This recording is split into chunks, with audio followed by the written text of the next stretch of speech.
อเนื่องเนาะต่อเนื่องฟังต่อเนื่องกันไปตามโอกาส ตามเวลาบางผู้บางท่านบ่ได้ไปที่ไหนเปิดเครื่องรับฟังเลยตั้งแต่ต้นจนจบเสร็จเรียบร้อยแล้วบางสถานีเพิ่งก็จะต่อด้วยซอบางสถานีก็ต่อด้วยเพลงบางสถานีก็ยังต่อด้วยธรรมะอยู่ก็เป็นกิจกรรมเป็นรายการอย่างอื่นต่อไปที่รายการที่ฟังตั้งแต่2 ทุ่มถึง4 ทุ่มนี้เป็นรายการจากสถานีวิทยุคลื่นสีขาวเพื่อชาวประชา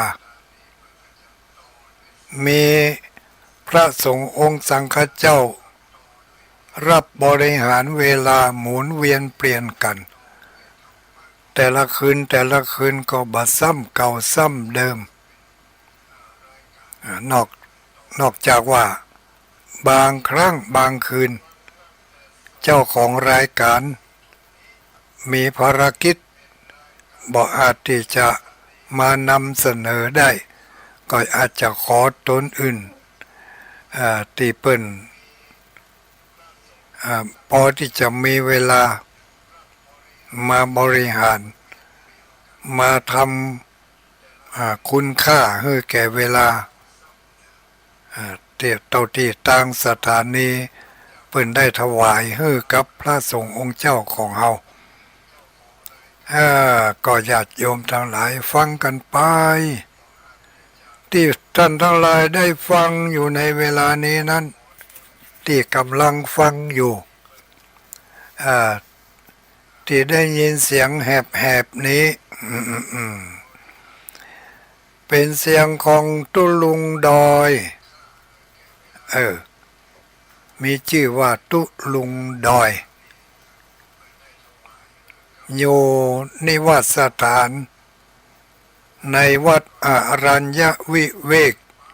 คีรีวัดอรัญญวิเวกคีรีอยู่ที่ตำบลเวียงอำเภอเวียงป่าเป้าจังหวัดเชียงรายที่ฟังอยู่นี่นะเป็นคนเชียงรายเนอะเป็นคนเชียงราย อยู่ที่วัดม่อนจอมพอภาษาทางราชการว่าวัดอรัญญวิเวกคีรี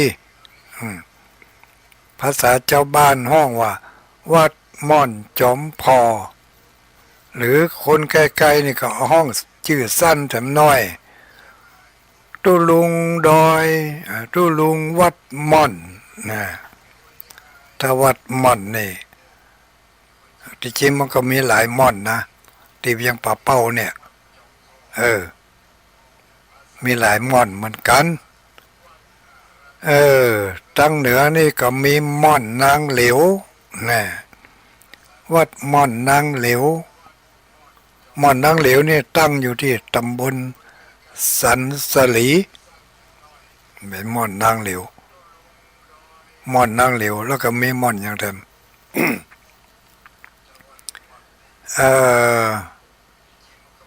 มีม่อนนางเหลวอันนี้ตำบลสันสลีเนาะตำบลเวียงม่อนจอมพอม่อนจอมพอ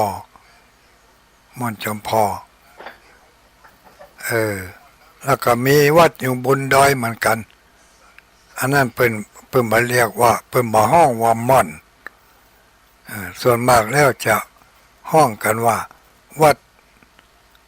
ห้วยงูเหลิมห้วยงูเหลิมวัดอยู่บนดอยพุ่นนะดอยห้วยงูเหลิมแต่ก่อนงูเหลิมไทยจะนักมาเดียวกันยังมีอยู่แต่มันมีบ่นักละห้วยงูเหลิมหรือมาระยะหลังนี่ห้องกันว่าวัดพระธาตุตีนแขวนพระธาตุตีนแขวน ก็ยังบัติดม่อนเถอะติดพระธาตุตีนแขวนแล้วก็มีเดี๋ยวนี้ก็มีแต่สำนักหนึ่งอันนั้นก็เป็นสำนักเป็นพระธาตุเหมือนกันนะพระธาตุอยู่ใกล้ๆกันนั้นอยู่บนดอยลูกเนาะแล้วก็มีม่อนทัดไปจากวัดพระธาตุม่อนจอมพอนี่ล่องขึ้นไปทางใต้พุ่นก็มีม่อนอย่างแถมม่อนกูเบียม่อนกูเบียนี่ม่อนกูเบียม่อนกูเบียแล้วก็ที่วัดห้างตำนะม่อนอย่างก็วัดห้างตำม่อนดอยเวียงห้อแต่ส่วนมากแล้วจะบะ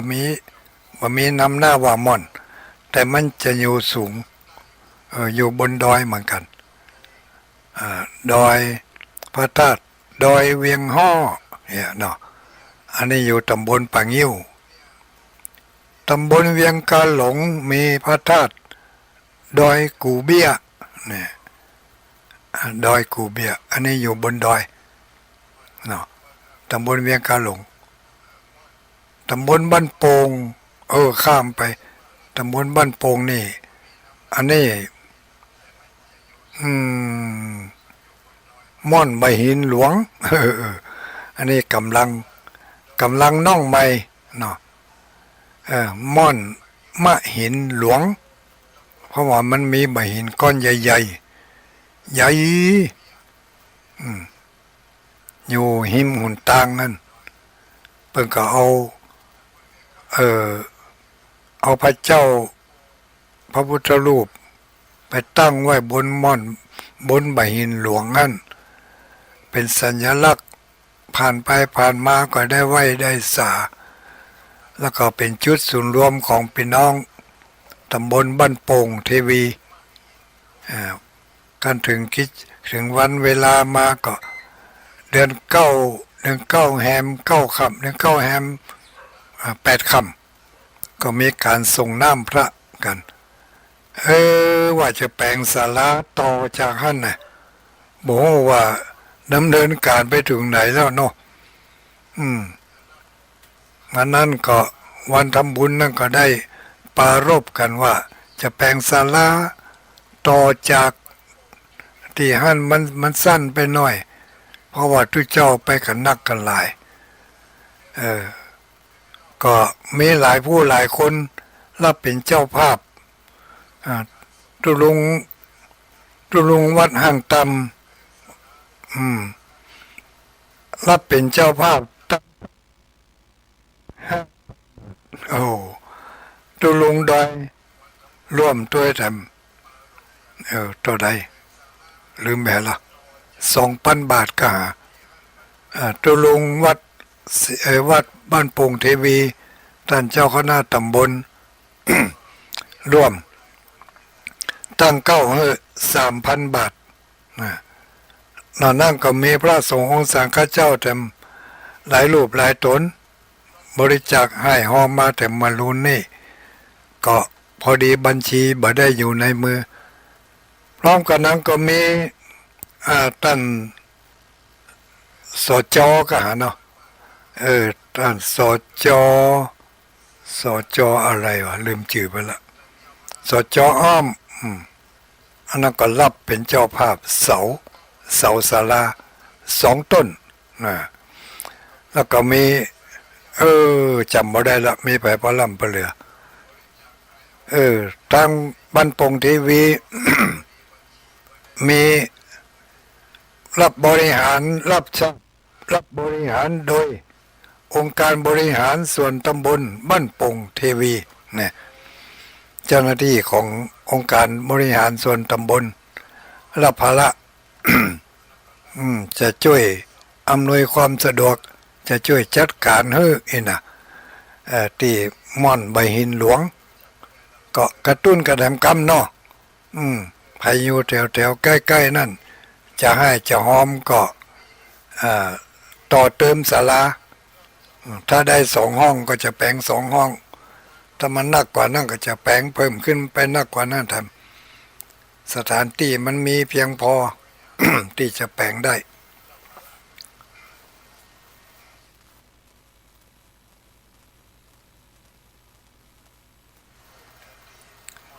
โอ้เสียงมันจะเริ่มหายญาติโยมทั้งหลายสังเกตก็ว่าเสียงทุลุงดอยบะเดียวนี่กับตะกอนแตกต่างกันไปแล้วนะแตกต่างไปตามวัยอะเนาะมันขึ้นเป็นวัยรุ่นมามันก็แย่นี่เสียงก็บาสดใสไปแล้วนะแหบมันใกล้ตีมาแล้วหรอสัญลักษณ์มันจะเตือนนะเนาะเสียงแหบเหือออกเนาะเสียงแหบเหือออกอย่างก็เสียงแหบเหือออกเอ่อดอกไม้เหี่ยวผิวพรรณมนมองคล้ำนี่นะสัญลักษณ์ผิวพรรณเนื้อหนังผิวพรรณนี่เริ่มไปแล้วหรอเนาะเป็นสัญลักษณ์อันยังสัญลักษณ์ใกล้จะถึงตีมาแล้วก็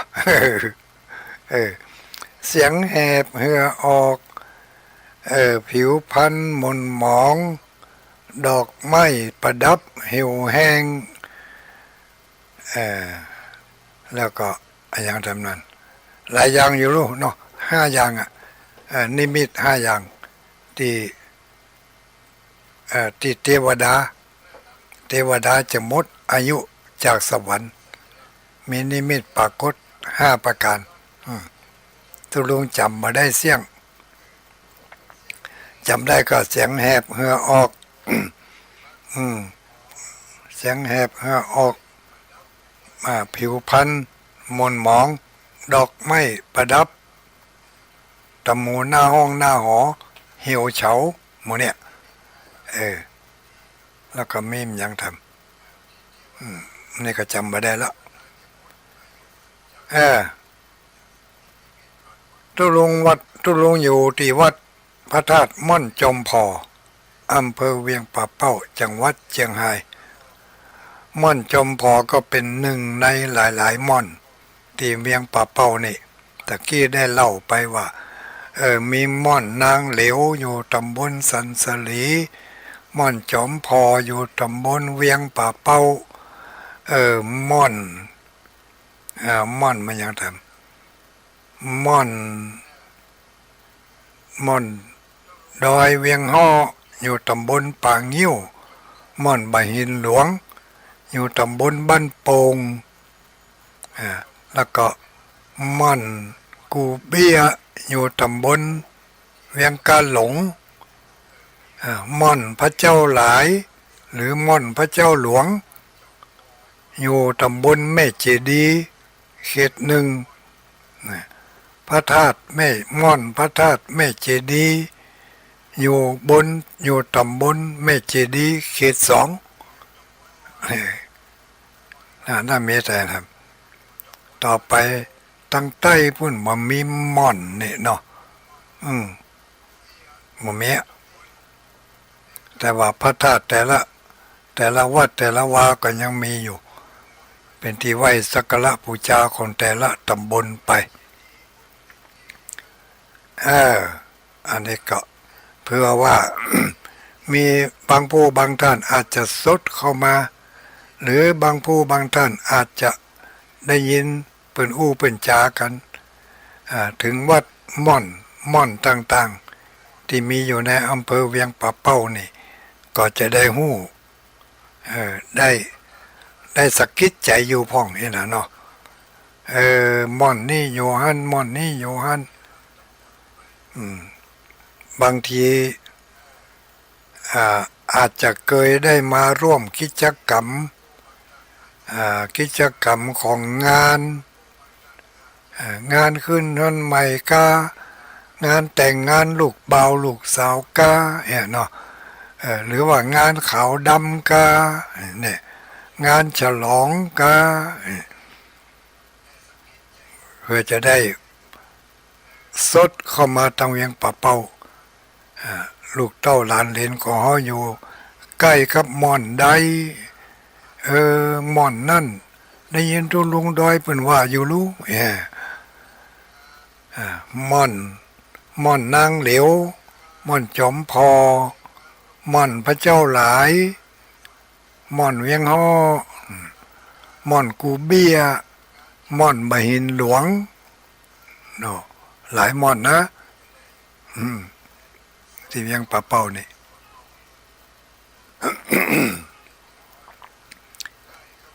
ที่ กิจกรรมที่กำลังจะเริ่มในวันพรุ่งนี้เป็นกิจกรรมที่ใหญ่เนี่ยญาติโยมโดยเฉพาะอย่างยิ่งคนที่อยู่ในทะลักทับใกล้นี่เนาะแม่สวยก็ดีวังเหนือก็ดีเวียงป่าเป้านี่ก็ดี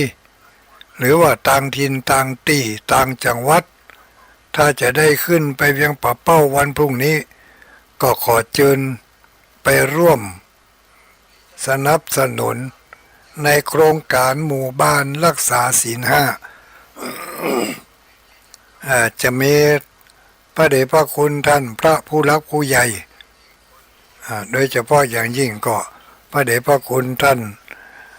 เจ้าคณะจังหวัดลำพูนเป็นจะมาเป็นประธานในการเปิดโครงการในการมาให้กำลังใจผู้ที่ร่วมกันจัดกิจกรรมสนองนโยบายของทางรัฐบาลที่ว่าให้หมู่บ้านจัดกิจกรรมเน้นแก้ปัญหาโดยอาศัยหลักธรรมทางพระพุทธศาสนานั่นก็คือปัญหาเกี่ยวกับ การขับเคลื่อน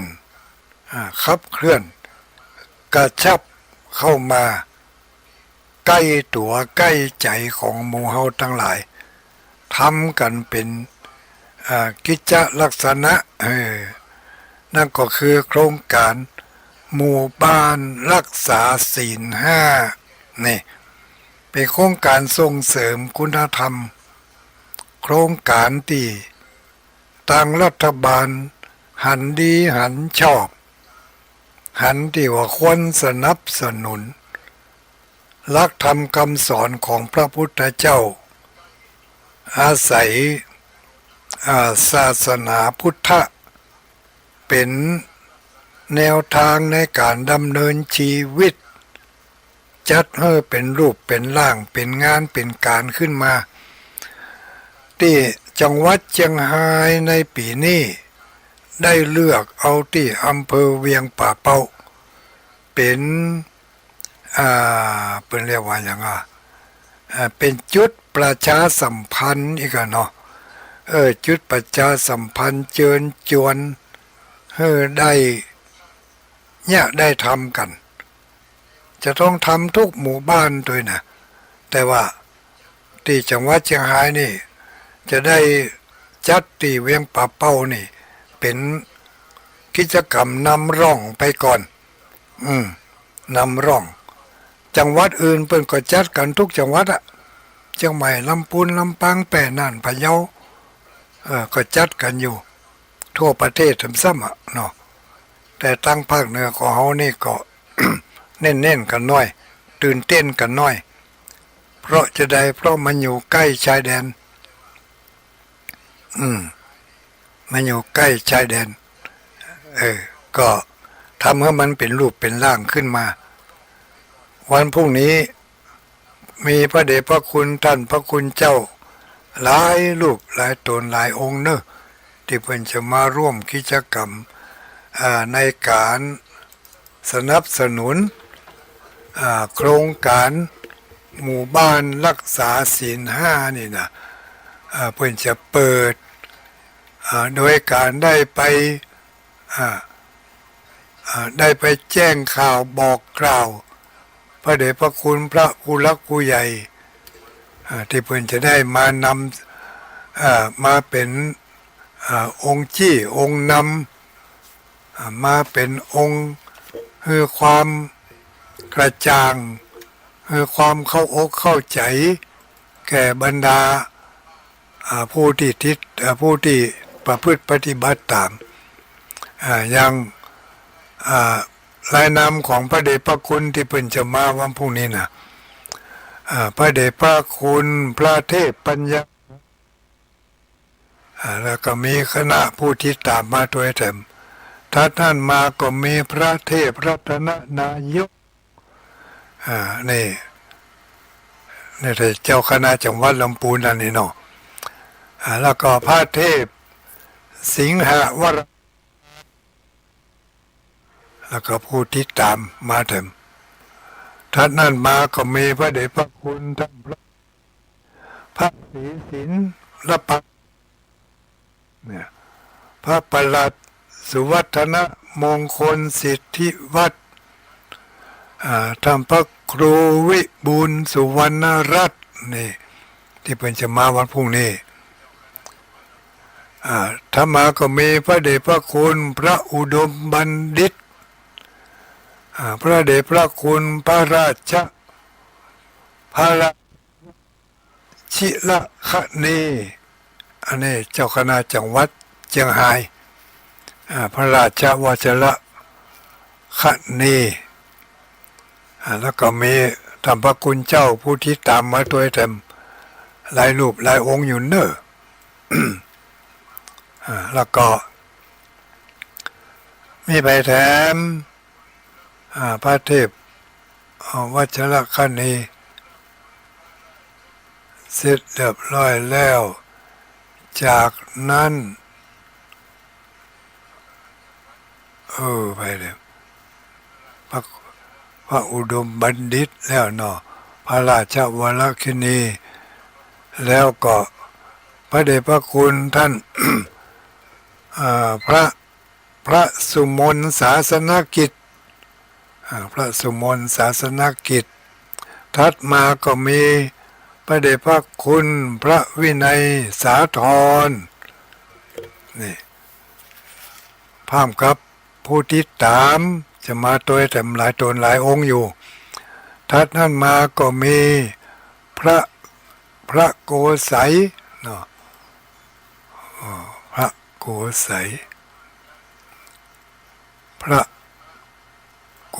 ษัยฉายาเพิ่นยังพระโกษัยเจติยารักษ์ท่านนั้นมาก็มีพระเดชพระคุณพระเมธีวชิรคุณเนี่ยญาติโยมทั้งหลายอาจจะรู้จักกันนะท่านพระคุณเจ้าพระเถรานุเถระพระมหาเถระที่ได้กล่าวถึงนามของเพิ่นเนี่ยท่านนั้นมาก็มีพระเดชพระคุณพระอะไรพระวิมลสมุนีก็พระวิมลมุนีเนาะแล้วก็ผู้ที่ตามมาแถมท่านนั้นมาก็มีพระเมธีวชิรธรรมพร้อมกับผู้ที่ตามลำโดยที่จะมาโดยพระเดชพระคุณวันพรุ่งนี้ที่วัดเวียงมนมงคลพระนารามตำบลบ้านโป่ง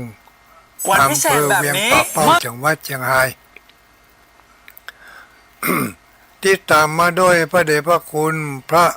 ระครูปรัตน์อัมพรพุทธสโร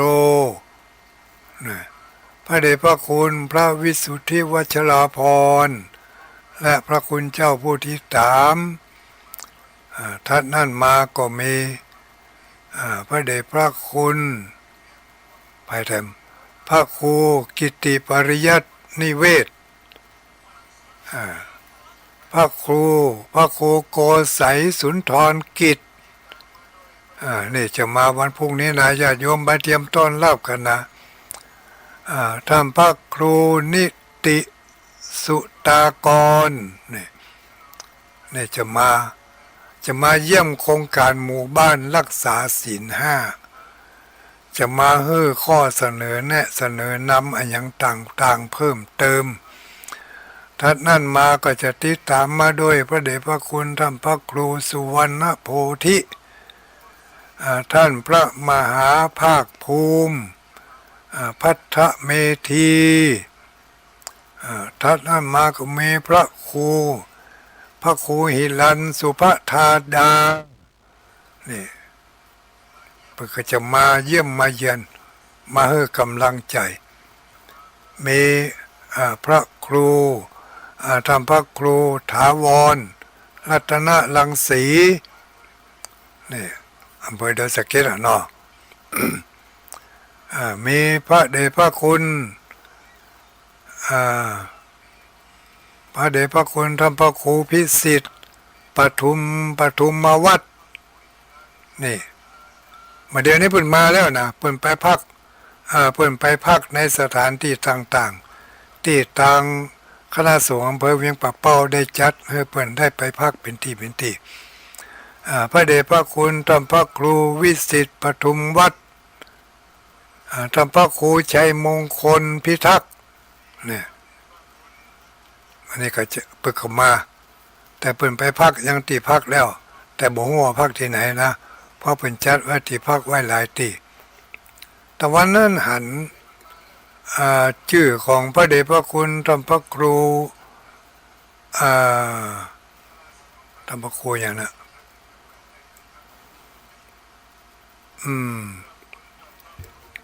ที่จัดรายการธรรมะสี่แผ่นดินน่ะ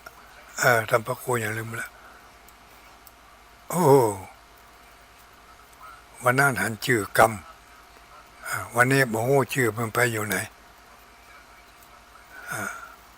ก็พระเดชพระคุณท่านพระคุณเจ้าหลายรูปหลายตนเมื่อเพิ่นได้เข้ามาอยู่มาเดี๋ยวนี้เข้าไปในที่พักแล้ววันพรุ่งนี้ออกจากที่พักในที่ต่างๆแล้วก็จะไปฉันเจ้าในฉันเจ้าณสถานที่พักนะอาจจะมีข้าวต้มกามีภัตตาหารที่ห้องต้องกาเนาะภัตตาหารแบบเบาๆเป็นจะไปฉันณที่พักของเปิ้นภาคเจ้าแต่ส่วนภาคมื้อเพลนั้นจะได้ไปร่วมกันฉันเพลสถานที่วัดป่างิ้วสถานที่วัดป่างิ้วเพราะว่าเป็นวัดที่สำนักงานเจ้าคณะอำเภอ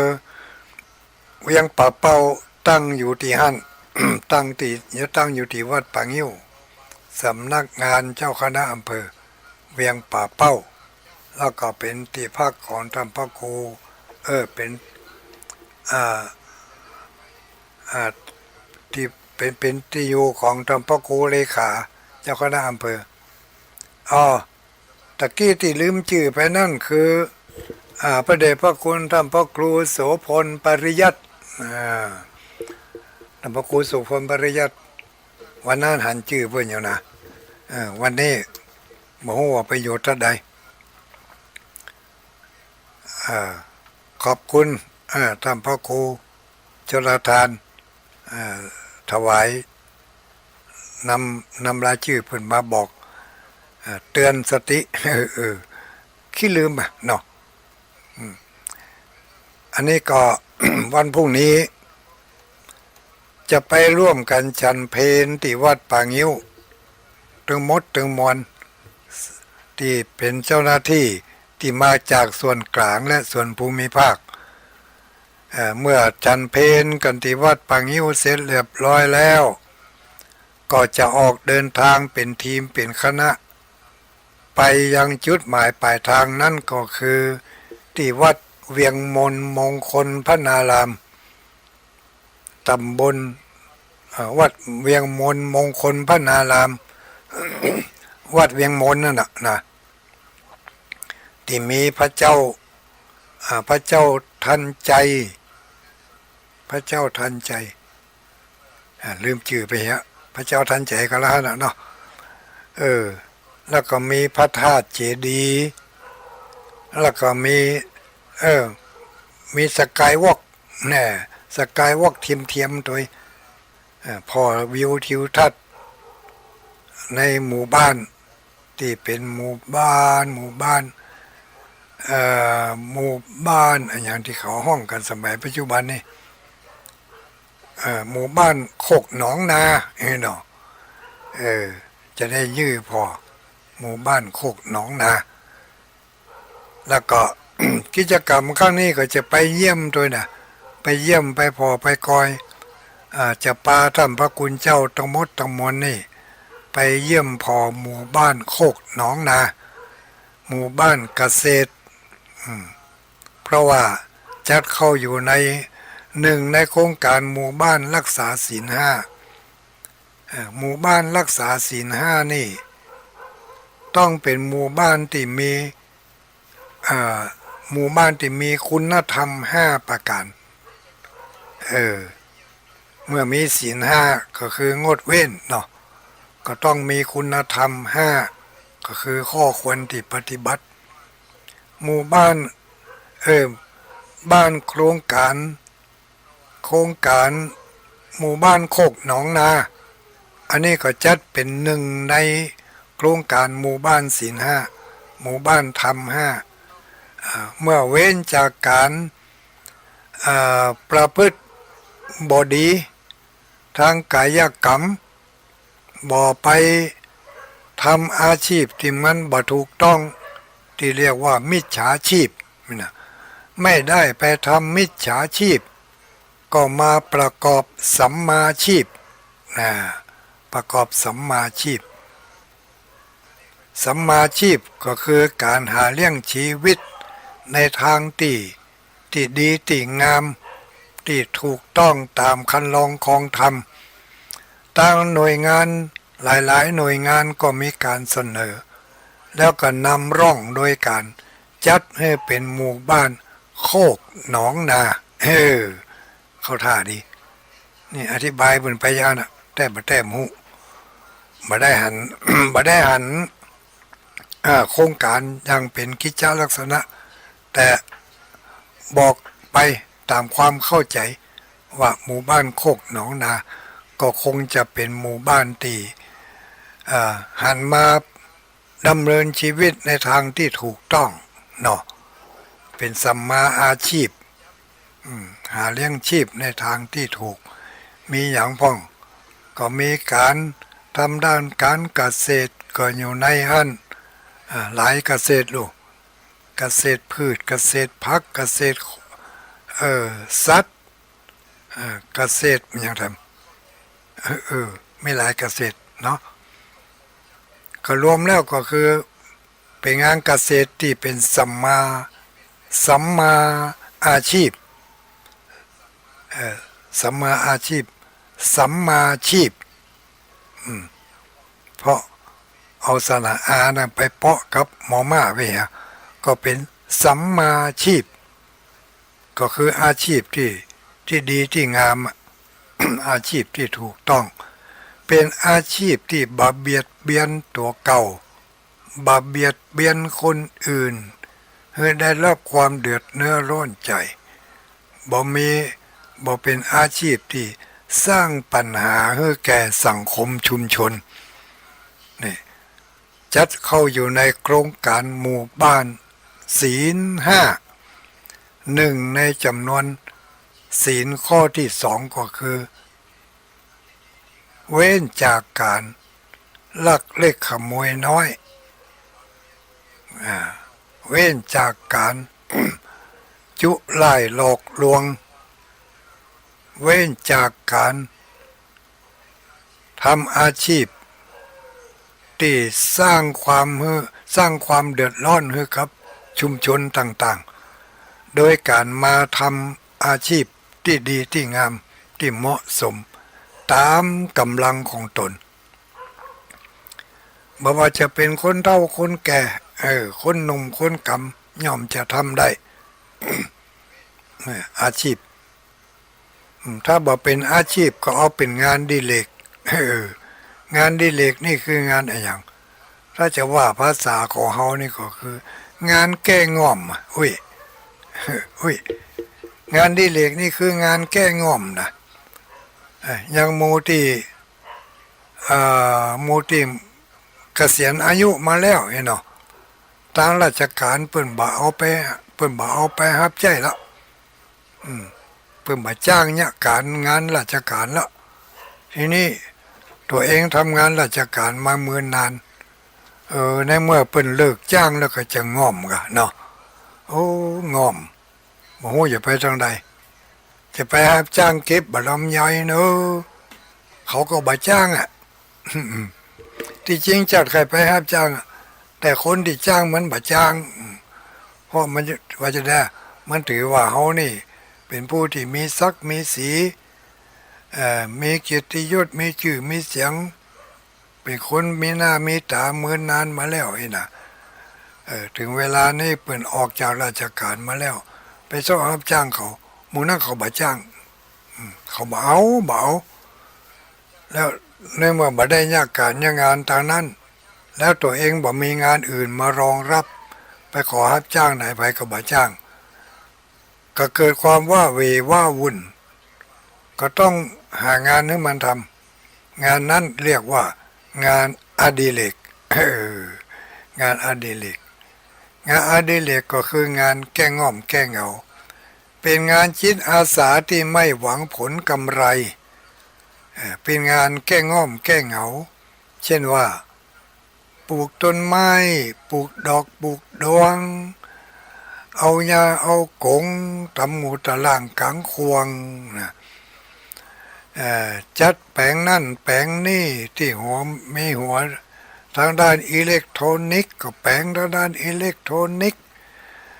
มีหัวทางด้านปลูกพืชปลูกผักถึงบ่ชอบแต่ก็จำเป็นต้องฝึกหัดให้มันชอบเสาะกาไม้มาเสาะกาดอกมาเอาถุงมาถุงยางถุงดำมาเอาขี้ดินเข้าใส่หัดผสมปุ๋ยผสมดินเอาเข้าใส่ถุงเอากาไม้เข้าใส่เนี่ยหรือว่าอ้างก็จะไปซื้อที่มันสำเร็จมาแล้วซื้อมันสำเร็จในกาดมาเขาถึงมีขายลูกเอาต้นน้อยๆมาถึงก็เอามาอนุบาลถอดออกจากถุงแหแล้วก็เอามาใส่หม้อให้มันดูใหญ่สำน้อยใส่ไปดินใส่ไปปุ๋ยฝังใส่เตื้อเนี่ยเอาดินเอาอย่างก็ใส่ไปก่อนดินนั่นถ้ามันจะเหนียวจะแน่นล่ำไปก็เซาะปุ๋ยมักปุ๋ยคอกเป็นปุ๋ยใบไม้ที่มันทับถมกันเมื่อนนานกลายเป็นดินพุงขึ้นมาที่เขากวาดต้มไว้นะจะเผาก็เป็นเหมือนเผาวางก่อนน่ะถึงบ้านหน้านี่มาจะเผาก็เผาไม่ได้มันเปี้ยละมันก็ทับถมกันในที่สุดมันก็ยุ่ยสลายกลายเป็นดินแต่เป็นดินที่มันพุงก็ไปเอาผสมกับดินที่มันเหนียวมันแน่นมันก็เอาไปปลูกต้นไม้ต้นตอกเอาออกจาก เอาออกจากที่เขาไปซื้อลูกกัดมาเอามาใส่กระถางใส่ถุงแต่ไม่เอาดินก็ใส่แต่ไม่กดมันแน่นเอาน้ำเข้าหดวันผูกวันมา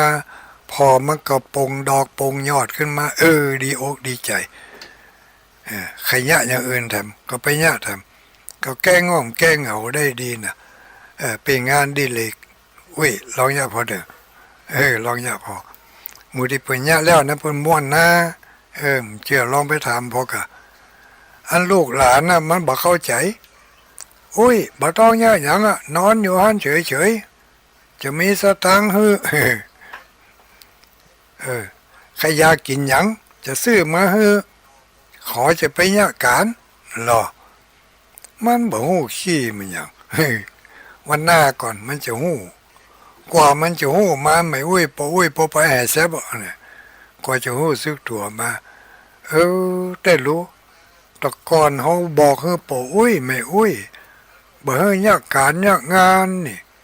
ให้อยู่บ่ได้ให้อยู่บ้านนั่นน่ะเฉยๆใครรับก็รับใครนอนก็นอนใครพอทีวีก็พอใครเล่นโทรศัพท์ก็เล่นจะไปลงไปตะลังกังควงอยู่นี่ยุงจะครบ เออมันหู้น้อยไปเนาะเอามาขังไว้ในกรงถึงจะเป็นกรงทองนะเอาข้าวให้กินเอาอาหารให้อร่อยจัดเครื่องอำนวยความสะดวกคือทุกอย่างมีโซฟาผ้าม่านโทรทัศน์พัดลมตู้เย็นสัปปะอยู่ในหันหมดเครื่องอำนวยความสะดวกขออย่างเดียวจะไปออกนอกเฮือนจะไปลงเฮือนไปจะไปยากกับก็ไม่ก็ตอกจะไปยากกับกงมันจะเจ็บเอวมันจะเจ็บมืออีน่ะมันอยู่บ่ได้ลูกคนเฒ่ารุ่นก่อนเอาต้องหาทางมันเป็นการออกกำลังกายอย่างหนึ่งไม่เป็นการเปิดหูเปิดตาเปิดความคิดเป็นการต่อเติมอายุเส้นน้อยๆให้มีความแข็งแรงขึ้นมาเนี่ยอายุขอเนี่ยไม่ใช่เส้นใหญ่นะอุ้ยเนาะเส้นน้อยเหลือเส้นผมก่อนมาให้มาดีก็กลัวมันจะขาดกะ ต้องย่างให้มันแข็งแรงเนี่ยมีงานดีเลกได้ทำไปเล็กๆน้อยๆอันนี้ก็เป็นสัมมาอาชีพเป็นแบบอย่างให้ลูกให้หลานเป็นแบบอย่างให้คนในหมู่บ้านจ้างอันใดก็เนี่ยอันนั้นจ้างจักก็จักจ้างสารก็สารจ้างไปก็ไปเอามาเนี่ยมาทำไปวันดีคืนดีได้ขายรู้นั่นได้ขายลูกก็หันขายหลายอย่างนี่เป็นฝีไม้ลายมือสารเสาะสารสารแสะสารคล้องสารเปียดสารซ่าสารก๋วยสารมันยังสัพพะสารงานหัตถกรรมฝีมือนี่ถ้า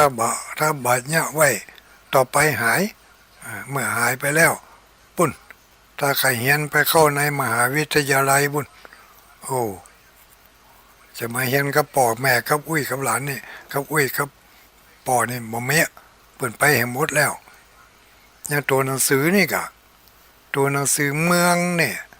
มาเดี๋ยวนี้ก็จะไปเฮียนได้ปุ่นต้องไปซ่อเฮียนที่ไหนไปเฮียนต่างประเทศปุ่นอ่ะกว่าจะเฮียนเป็นตัวเมืองมาได้คนเมืองเขาบ่ถ่ายทอดกันเอาไว้บ่ได้ศึกษาบ่ได้สนใจเพื่อลูกเพื่อหลานเขาใครสนใจขึ้นมาไปซ่อหาที่เฮียนบ่ได้แล้วบ่มีทั้งที่เป็นเอกลักษณ์เป็นอัตลักษณ์ของคนเมืองมีทั้งภาษาอู้เป็นของตัวเองกำเมืองเนี่ยจะไปฟังเตื้อเนี่ยเนาะจะไปฟังเตื้อจะหีบไปไหนมะกินข้าวเนี่ยมะกินข้าวก็กินข้าวนี่ก็ถึงหลายกำแล้วนะแต่ละท้องถิ่นนี่เนาะกินข้าวมัมเนี่ยมัมในภาษาละอ่อนเนาะมัมกินข้าวมีทำหลายกำกันเนาะกินนะกินแล้วได้เวลาละหยอกเลยเนาะหยอกก็ว่ากินก็ว่าหยอกไปพอมาเลือดเตอกะเนี่ยมาแดกกับบอเดี๋ยวนี้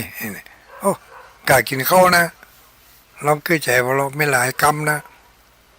เนี่ยอันนี้เป็นเอกลักษณ์เป็นอัตลักษณ์ของคนเมืองลูกวันหน้ามันจะหายรับประทานหรือยังทานข้าวเช้าหรือยังทานข้าวเที่ยงหรือยังมันบอกว่ากี่ข้าวตอนละกาเนี่ยบอกว่าโมโหจักทานข้าวเที่ยงหรือยังทานข้าวเช้าหรือยังกี่ข้าวไงแล้วกาเนี่ยโมโหจักเอาเอกลักษณ์เอา อันยังไปขว้างเนี่ยเปิ้นว่าพระเจ้าแผ่นดินพระเจ้าอยู่หัวเปิ้นว่าแล้วคนที่คนที่ละวัฒนธรรมตัวเก่าก็คือคนไร้ชาติชาติชาติไทยชาติเมืองมันเดี๋ยวนี้ชาติคนเมืองจะเริ่มหายไปละจะเป็นคนชาติอื่นมากลืนไปฮะฟังดอกเขาสอนลูกสอนหลานมันจะสอนอย่างคนเฒ่าก่อนลูกมันจะห้องปออุ้ยไม่อุ้ยรุ่มเดียวอะคุณปู่คุณย่าไปเพราะมาเอาของป้ามาไปกันใหญ่ติ๊กของปู่ของย่าของปออุ้ยของปอมอนไม่มอนอุ้ยหลวงไม่หลงอุ้ยหลงอุ้ยน้อยนี่หายไปแล้วละอ่อนพอละอ่อนไปอยู่ที่อื่นมาปิ๊กมาถึงอันนั้นของอุ้ยน้อยเนอะอะไรของอุ้ยน้อย ไม่รู้จักเพราะฉะนั้นโครงการศีลห้านี่เพิ่นจะพยายามฟื้นฟูในหลายๆอย่างเพื่อจะนำเฮาเข้าสู่ระบบของความเป็นเอกลักษณ์เป็นเอกราชอาศัยหลักปฏิบัติตามพระพุทธศาสนามีศีลห้าเป็นตัวยืนเอาไว้นอกนั่งก็เป็นตัวเสริมเข้ามาศีลห้าเป็นตัวยืนเพื่อความอยู่เย็นเป็นสุขตามระบอบครองธรรมของทางพระพุทธศาสนาวันพรุ่งนี้ก็ขอเชิญไปพอวิถีและแนวทางที่เพื่อนจะนำเสนอในของแต่ละตำบลหน่วยอบรมประชาชนประจำตำบลในเวียงป่าเป้านี่มีกี่ตำบลมี7 ตำบลเนาะ7 ตำบลก็จะมี7 ซุ้มแต่ละซุ้มก็จะได้นำเสนอว่าในตำบลของตัวเองน่ะมีอะไรอย่างเป็นจุดเด่นเนี่ยมาอย่างถึงมื้อถึงวันนี้นำเสนอทางพระสงฆ์องค์สังฆเจ้าได้จัดให้มีการอบรมประชาชนประจำตำบลในตำบลนั่นคือย่ามาอย่างพ่องมีงานอาชีพคืออะไรมีอะไรอย่างเป็นจุดขายจุดเด่นเนี่ยจะมาออกบูธกันพยานไปมีมอย่างจะเอาไปขายก็เอาไปนะเว้ยเนอะวันผูกนี่นะเอาไปขายเอาไปวางขายได้เลยบะฟักบะแฟงบะแตงบะเต้าพริกนุ่งบะเขือกินข้าวงายแล้วไปเก็บก็ยังตันอยู่สดๆร้อนๆเลยพ่อเพิ่นจะอยู่หันไปจนถึงป่นแม้5 โมงมาแรงมื้อน่ะเอาไปขายตันอยู่นะบะฟักบะแฟงบะแตงบะเต้าบะแขว้งบะเขือบะหนุนบาเหมือนอย่างซับปะบาน่ะเอาไปร่วมกับเปิ้นบาพักกาดก็ได้บาพักจีก็ได้ พี่น้องต่างบ้านจะเอามาร่วมด้วยก็ได้นี่เอามาวางขายเลยก็ขนาดคนต่างจังหวัดยังเอามาตะกี้ไปยื้อพอกำปอดโตร้านค้าขายของพอมาตั้งกันแล้วขายมันยังขายสปะสเเป็ดก๋วยเตี๋ยวมะละกอมีแผวเครื่องครัวของพระสงฆ์องค์สังฆเจ้าผ้าสบงจีวรอังสะมีผ้าไตรมีผ้าเครื่องมียันโอ้ไปยืมพอแล้วตะกี้เผลอมีแผวเครื่องใจอิเล็กทรอนิกส์โทรศัพท์เครื่องสายไฟปลั๊กไฟอย่างมีอันหมดอันนั้นขณะไม่ใช่คนบ้านเฮานะเป็นยังหาติดลงอันนี้บ้านเฮาวันพุธก็เอาไปหนาที่ลงได้เลยบะลำใหญ่ไผมีนักก็เอาไปกะเนาะเอาไปขายจะไปเอา ลูกเฮ้ยหลานเฮ้ยจะไปรอกำมั่มรอกำเปิดเอารถ10 ล้อมาห้าเอาเนี่ยมันก็ไปได้เนาะ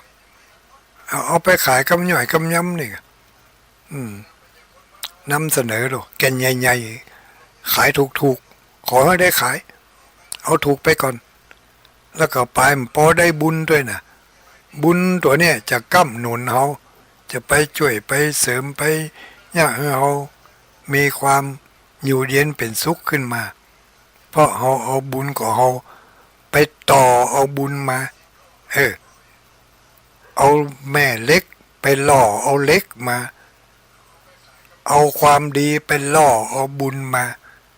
โดยการไปให้ความร่วมไม้ร่วมมือร่วมจิตร่วมใจร่วมแสดงศักยภาพของตัวเองบุญมันก็จะนำหนุน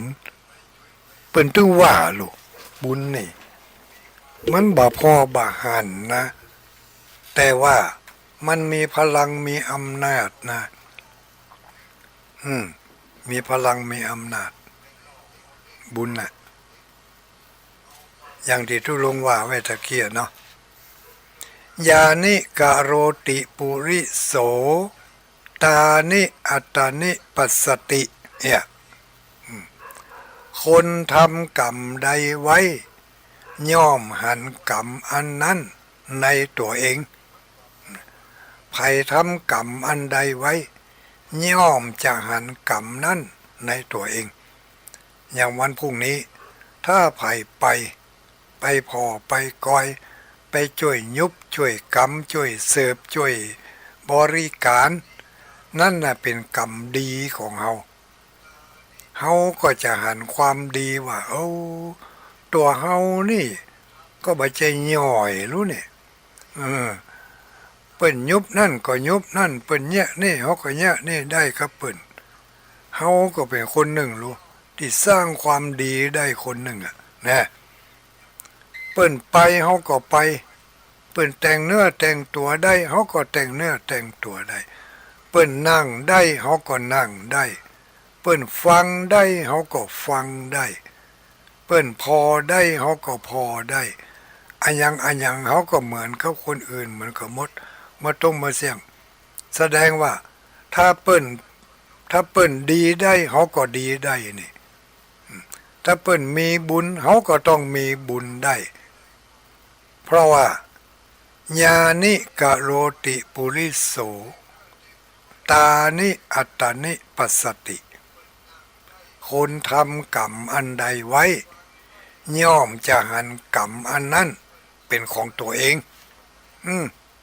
รับตามืนตาก็มีความดีอกดีใจที่ได้ไปร่วมงานร่วมการกับเปิ้นไปบ่ปอบ่ได้ไปมือเปล่าเอาน้ำไปตัวคนแพ็ก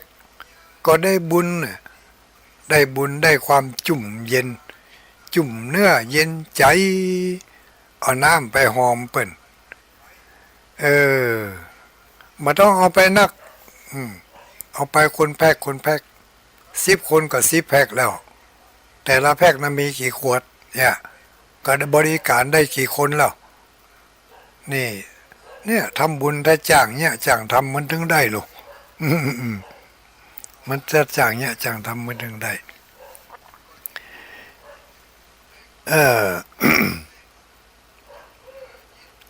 เกียรติยศชื่อเสียงย่อมบ่ทิ้งย่อมบ่ละคนที่มีธรรมมีธรรมะนะเกียรติยศชื่อเสียงนะ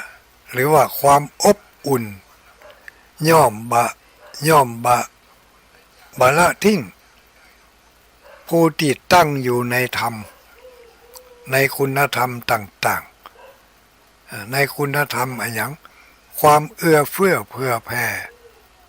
ความหันแก่ประโยชน์ส่วนรวมนี่ก็เป็นคุณธรรมการร่วมสมัครสมานสามัคคีก็เป็นคุณธรรมคุณธรรมจะนำมาซึ่งเกียรติยศชื่อเสียงและความอบอุ่นนี่ตุลุงบ่ได้ว่าคนเดียวนะ เชื่อจะอ้างสุภาษิตก็ได้ในสุภาษิตเปิ่นบอกว่าธัมเมธิตังนวิชชหาติกิตตินี่ธัมเมธิตังนวิชชหาติกิตติเกียรติไม่ทิ้งผู้ตั้งอยู่ในธรรมเกียรติไม่ทิ้งผู้ตั้งอยู่ในธรรมนี่เขาตั้งอยู่ในธรรมเขาก็มีเกียรติก็มีความสุขก็มีความอบอุ่นอยู่ก็มีความสุขถึงจะตายก็ตายอย่างมีความสุขเพราะมีที่ปึ่งตั้งหน้าอย่างสบายอกสบายใจมั่นใจแน่ใจมั่นใจม่วนใจเพราะมีตั้งหน้าเป็นสรณะเป็นที่ปึ่งก็ฝากกับปู่อุ้ยแม่อุ้ยทั้งหลายเนอบอกวันพรุ่งนี้ขอลูกขอหลานไปส่งเอาแม่อุ้ยไปส่งละไปหันก็ได้ถ้าสุเขาบโยตุยอันนี้ก็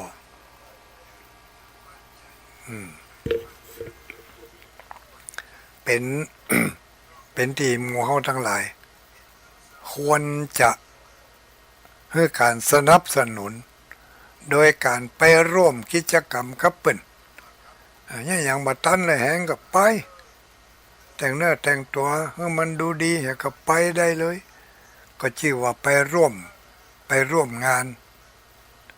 ไปเพิ่มคนน่ะเนาะภาษาเขาง่ายๆก็คือไปเพิ่มจำนวนคนให้มันนักเปิ้นมีบัดเดี๋ยวนี้เปิ้นมีหัน9 คนละเปิ้นต้องการทำคนให้มันพอ10ถ้าเอาไปเขาเต็ม10พอดีแน่มันก็เพิ่มได้แล้วลูกอย่างครับจะเอาสตางค์ไปฝากธนาคารนี่ก็อันเขียนใบฝาก 1,000 บาทไม่ฝาก 1,000 บาทเนอะเขียนลงไปแล้วนับสตางค์นับไป50 60 100 200 90 900 995 996 997 998มี998อีกเหรียญบาทหายไปไหน2 เหรียญอันไม่เขียน 1,000 บาทฝาก998ได้ก็หาเนี่ยวันหน้าจะเอามาแทนเถอะโอ้ไปได้จะได้เขียนพันก็ต้องฝากพันนั่นก็วิทย์ไปบาทก็ถึงได้อีนอกออกแทนไม่ได้ก็โอ้บ่ได้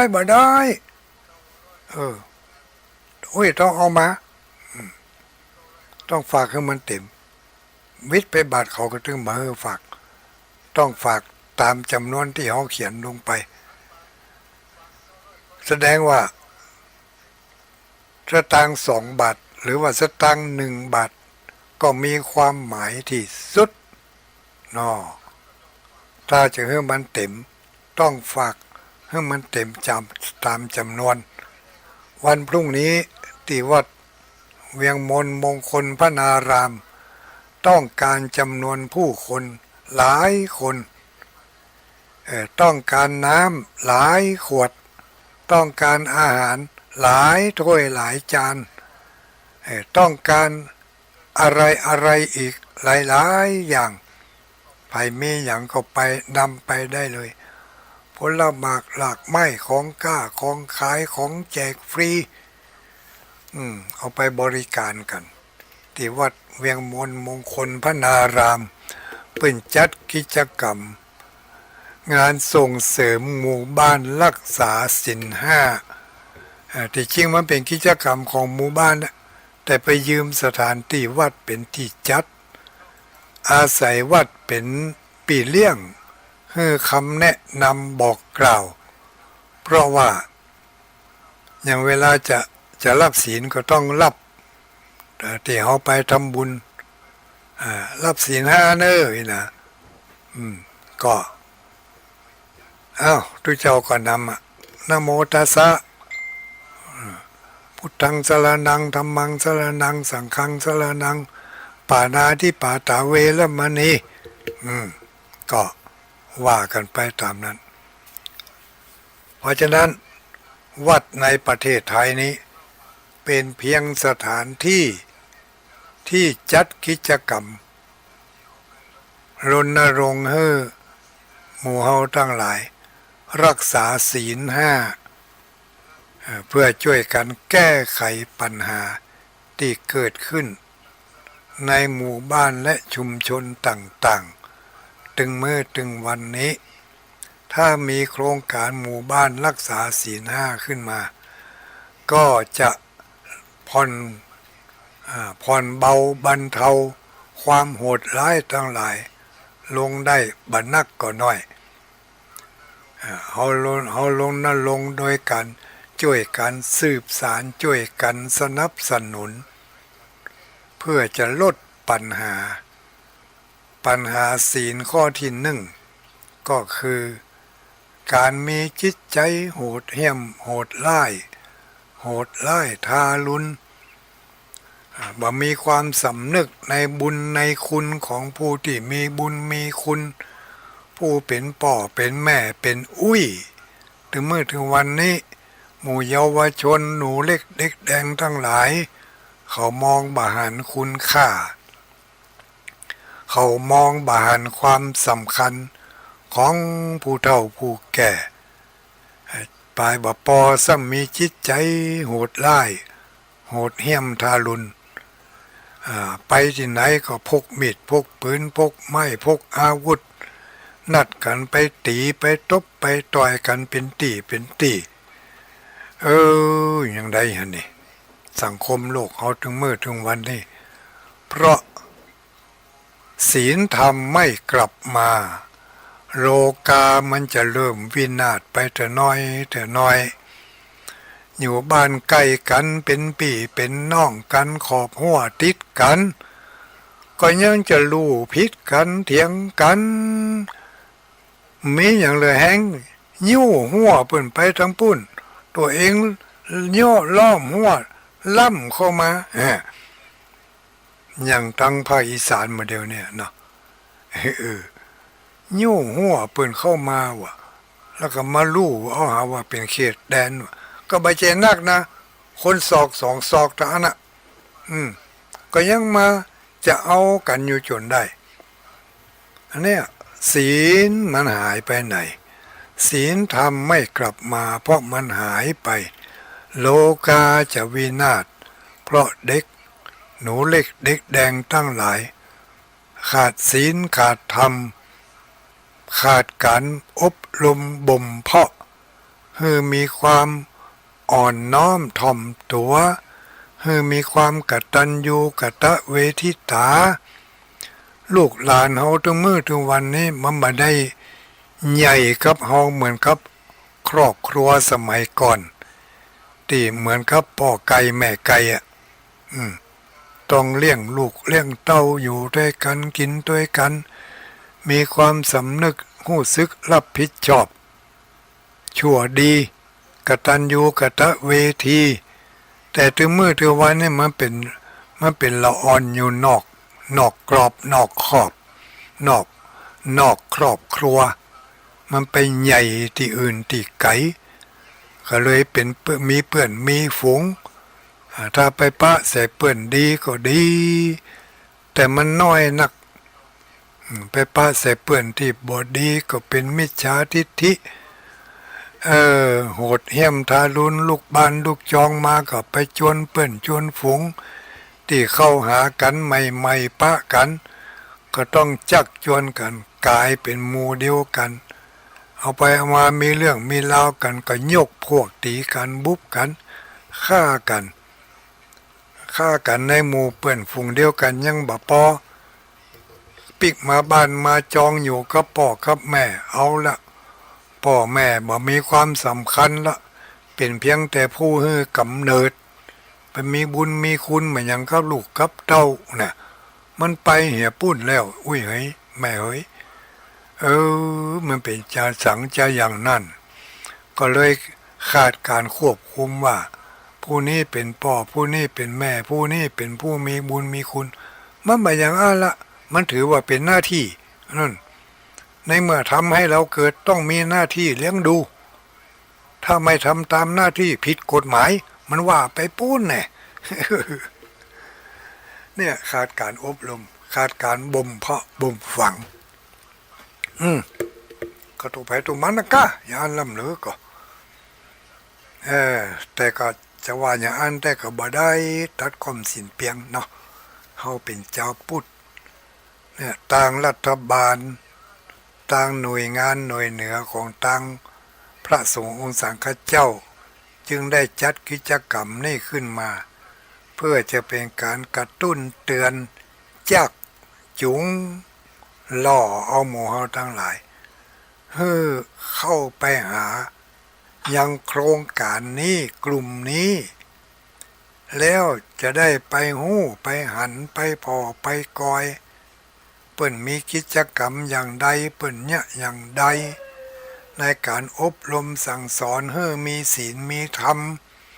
เปิ่นก็ว่ากันตั้งแต่ง่ายบางทีเปิ่นหันตัวอย่างหมู่บ้านนั่นดีอย่างอันก็เอามานำเสนอให้หมู่บ้านนี้ว่าหมู่บ้านเฮาจะเนี่ยยังเปิ่นได้อยู่ก็จ้าถ้าเนี่ยได้ก็ลองพอเนออย่างหมู่บ้านโคกหนองนาเนาะบางโคกหนองนาอันนี้ยังกับพระบาทสมเด็จพระเจ้าอยู่หัวรัชกาลที่9เปิ่นเนี่ยมาตั้งแต่ตะก้อนนั่นน่ะที่หมู่บ้านพอเพียงอย่างหมู่น่ะนะเศรษฐกิจพอเพียงเกษตรพอเพียงอย่างนั้นน่ะก็หลายที่ก็ยังเอาไปต่อยอดมาเดี๋ยวนี้ก็ยังหันเป็นบางที่อยู่ลูกมีที่นาที่สวนก็แบ่งเป็นสัดเป็นส่วนอันเนี้ยคือเอาตัวอย่างที่หนึ่งมาใช้ครับอีกที่หนึ่งวันพรุ่งนี้พระเดชพระคุณครูบาอาจารย์เจ้าทั้งหลายเปิ้นได้ไปหู้ไปหันที่บ้านอื่นเมืองอื่นเปิ้นเนี่ยดีทำดีแล้วก็ได้ดีเปิ้นจะนำมาบอกมากล่าวมาเป็นข้อเสนอให้แก่หมู่เฮาทั้งหลายเฮาก็ลองไปฟังพอกะบางทีก็อาจจะถูกกับอารมณ์ของเฮาก็ว่าได้เนาะเฮานี่มันมีสติปัญญาอยู่แล้วเพียงแต่ว่าบ่มีไผมาตีมาเตือนบ่มีไผมาแนะมานำบ่ได้ง่ายๆว่ามึงมีไผมาเปิดโครงการให้เฮาโครงการเฮามันมีอยู่ในใจปัญญาเฮามีอยู่แต่บ่มีไผมาจุดประกายถ้าจะเปรียบไปก็เหมือนกับองค์พระสัมมาสัมพุทธเจ้าของเราที่เปิ้นตรัสรู้ที่ปื้นต้นไม้สลีมหาโพธิ์เมื่อตรัสรู้แล้วภายใน7 วันหลังภายใน49 วันหลังจากวันตรัสรู้มีอยู่วันหนึ่งพระพุทธองค์เป็นนั่งอยู่ปื้นต้นไม้แล้วก็ใกล้กับสระน้ำไปหันใส่ดอกบัวพระพุทธองค์ก็เอาดอกบัวนั้นมาเปรียบเทียบกับมนุษย์ที่อยู่ในโลกนี้ว่าเอามนุษย์ที่อยู่ในโลกนี้ก็เหมือนกับบัวมีอยู่4เหล่า4ประเภท4ขั้นตอนดอกบัวบางดอกเป็นจีโป้นหน้ามาแล้วแต่ยังไม่บานเพราะอะไรเพราะว่าดอกบัวดอกนั้นยังไม่ได้รับแสงพระอาทิตย์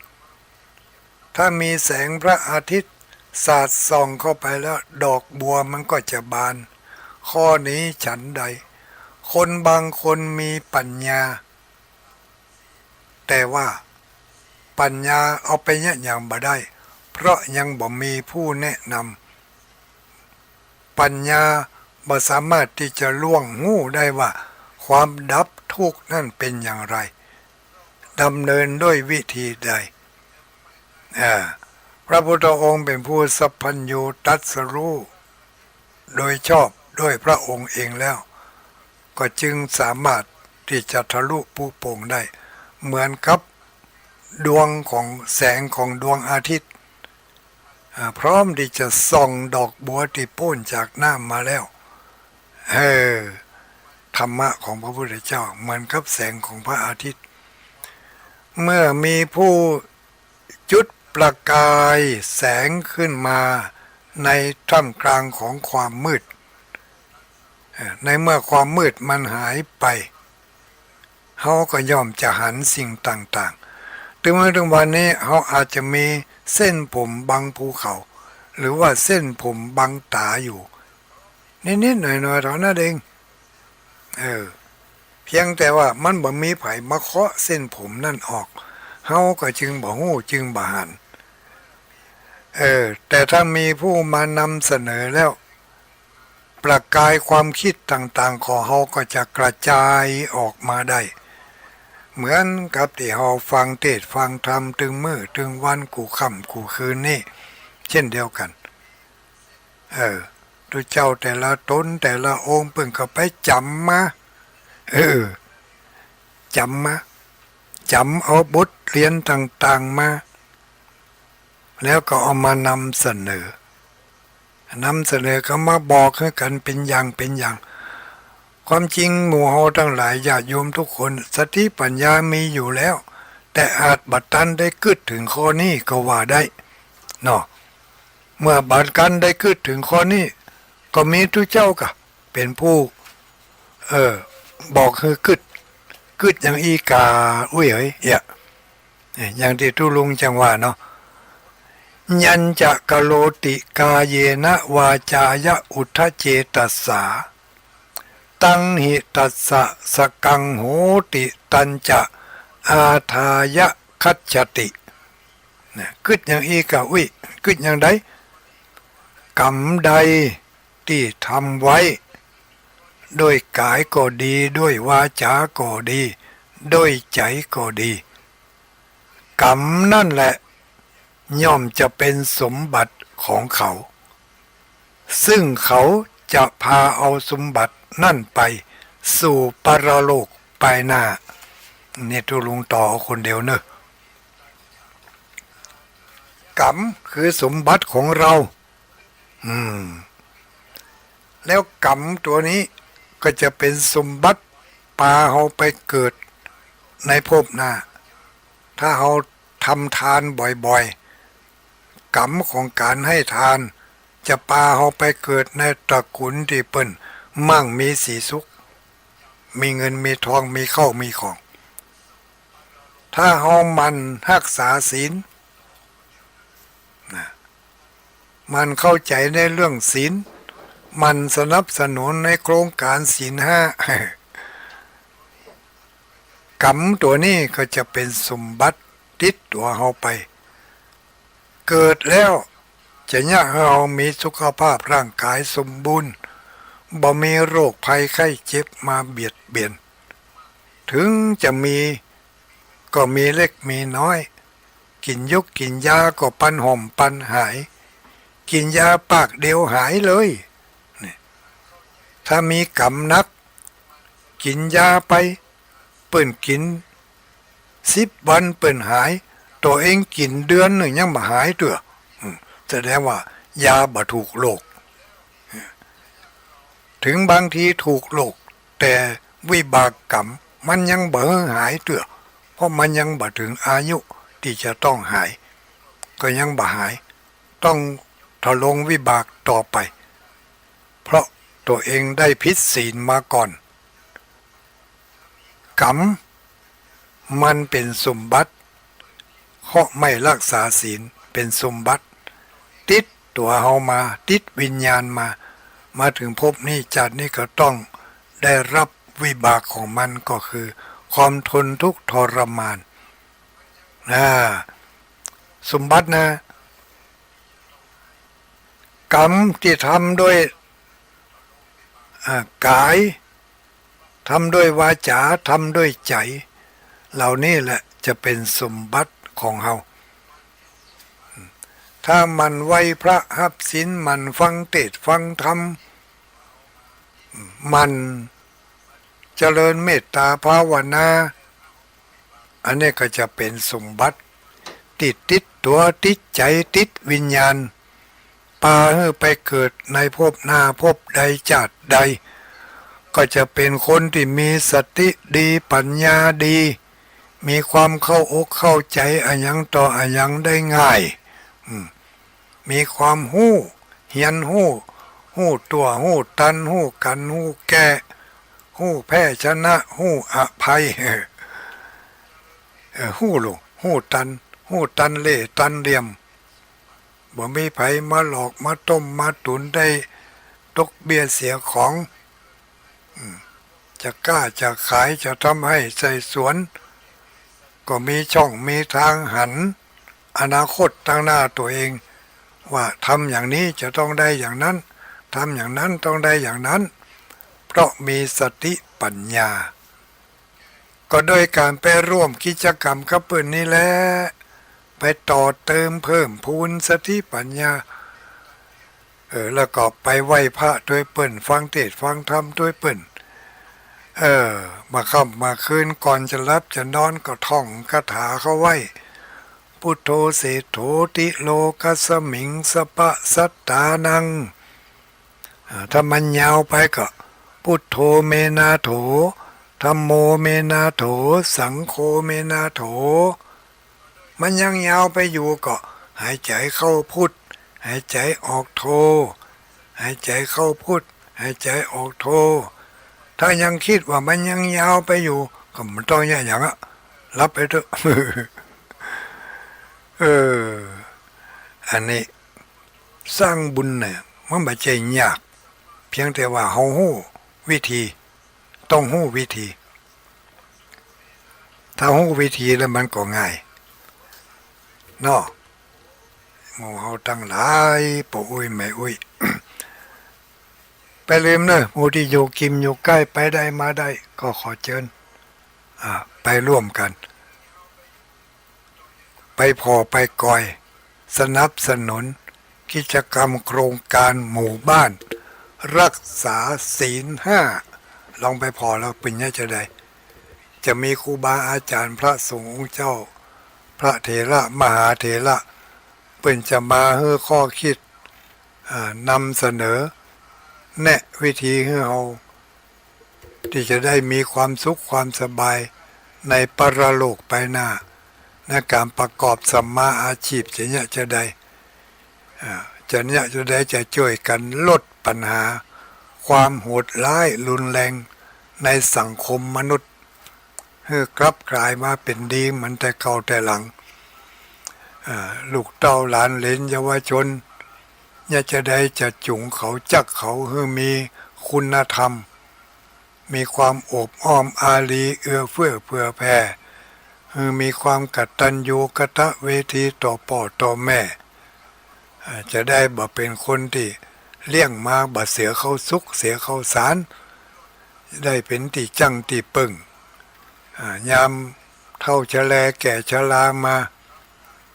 จะได้งดเว้นจากการบุบโหตีตายกพักยกพวกตีกันสังคมมนุษย์ของเราถึงมื้อถึงวันนี้ ขาดศีลขาดธรรมโลกาจะวินาศเพราะธรรมะไม่กลับมา พระเดชพระคุณท่านเจ้าคุณพุทธทาสได้พูดได้บอกเอาไว้ก็ฝากเอาไว้เด้อถ้าไปก็อย่างว่านะติ้วน้ำติ้วอาหารการกินไปตัวถ้าทำได้ติ้วของฝากไปตัวเอาไปฝากขายก็ได้นี่ฝากเอาไปฝากขายตีในซุ้ม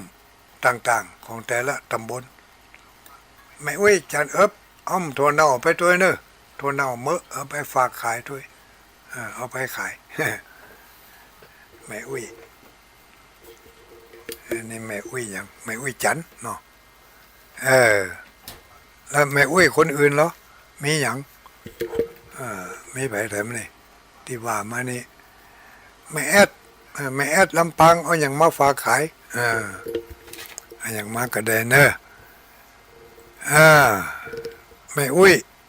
แม่อุ้ยบุญมาวงตุนจะเอาอะไรมาร่วมกิจกรรมกับเปิ้นก็มาเนอะข้ามดอยดังแก้วมาแม่อุ้ยสีอ้วนเย็น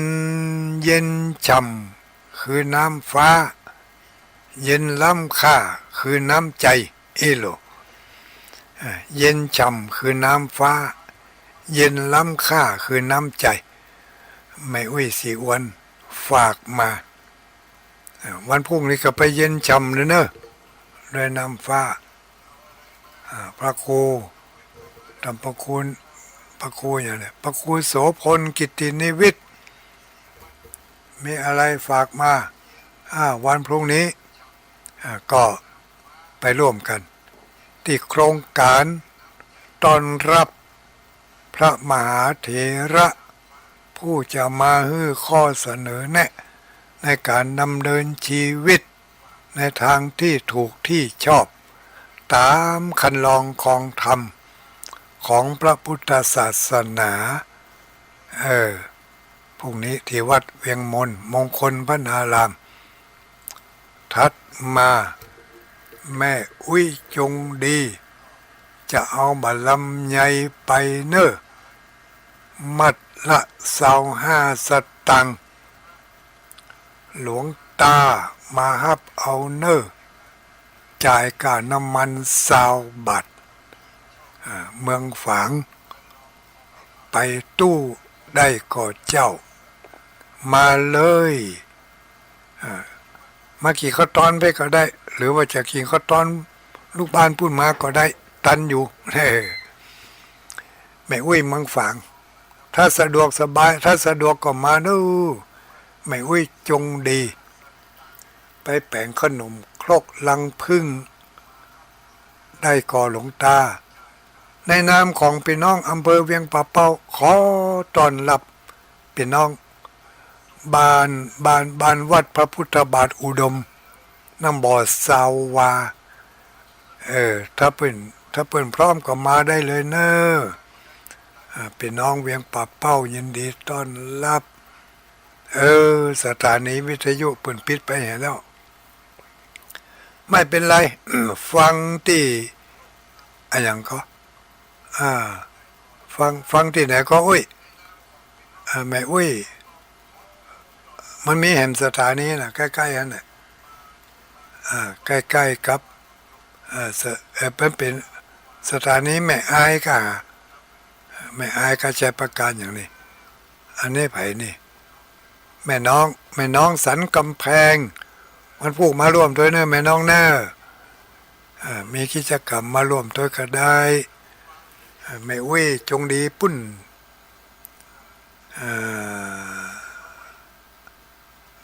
อยู่เมืองฝางเพื่อนก็จะได้มาร่วมด้วยวันพรุ่งนี้แม่น้องมีโอกาสมาร่วมด้วยนะหลวงปู่เจ้าหลวงตาถึงหลวงปู่เจ้าตาหลวงปู่เจ้าข้าชมรมคนปฏิบัติธรรมวันเสาร์มีไผอยู่ในนี่พ้อง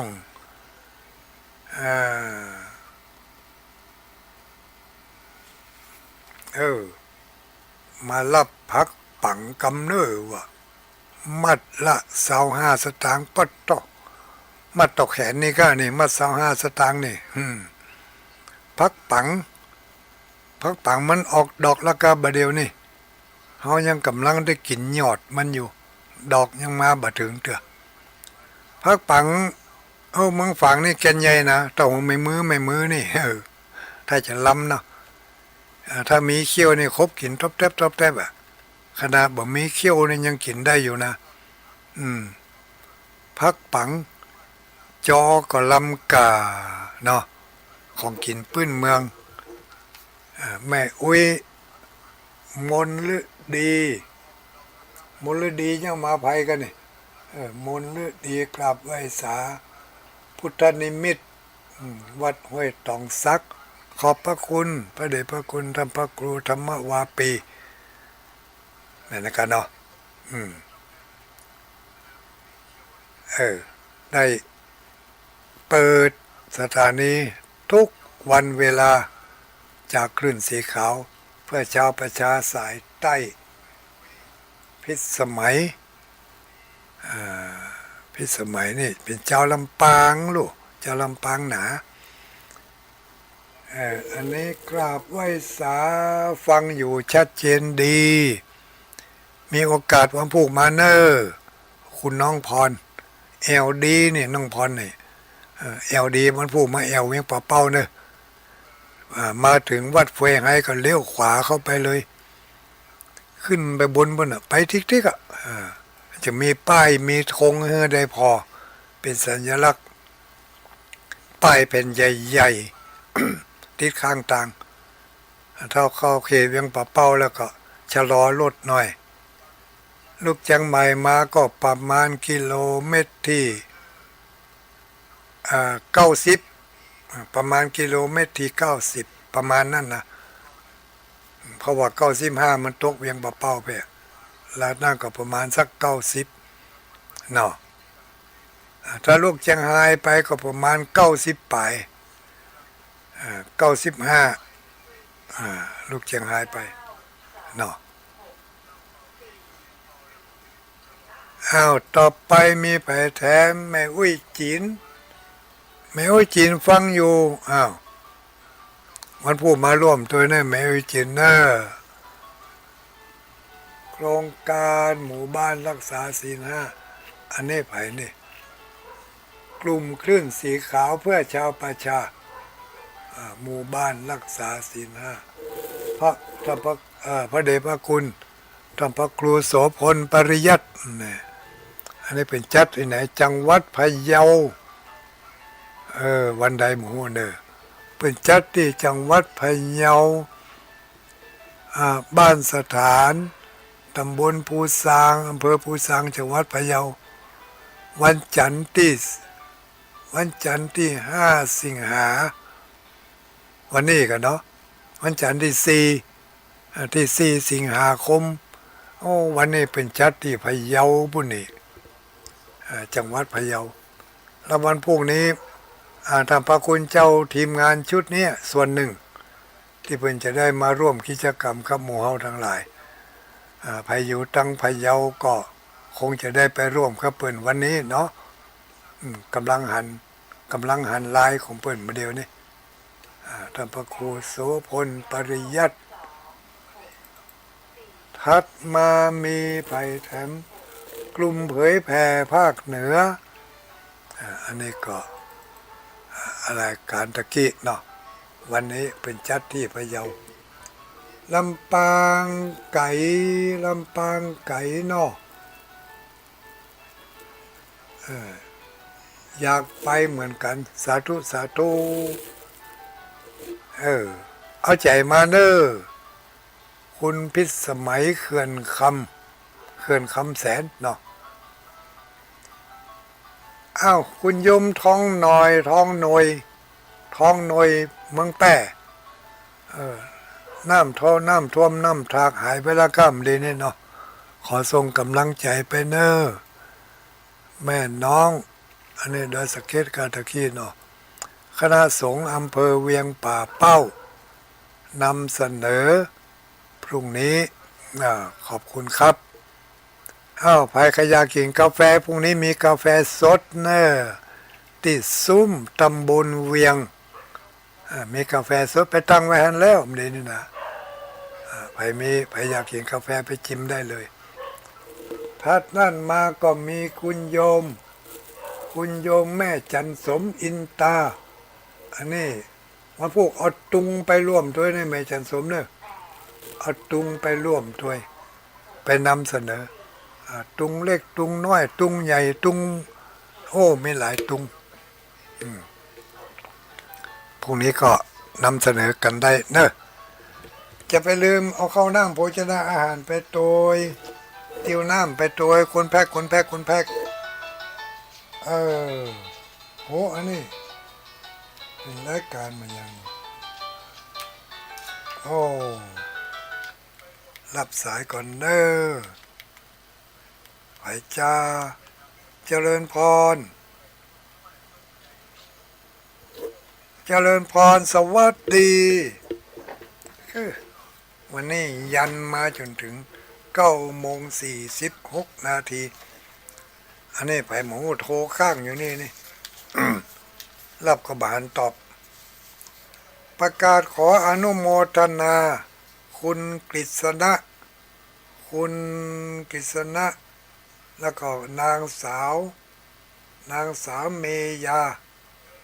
นางสาวเมยาเขตสิริร่วมทำบุญก่าน้ำก่าไฟสถานีวิทยุม่อนจอมพอเจริญพรอุ้ยสายมันข้างอยู่เนี่ยว่าได้ก็ว่า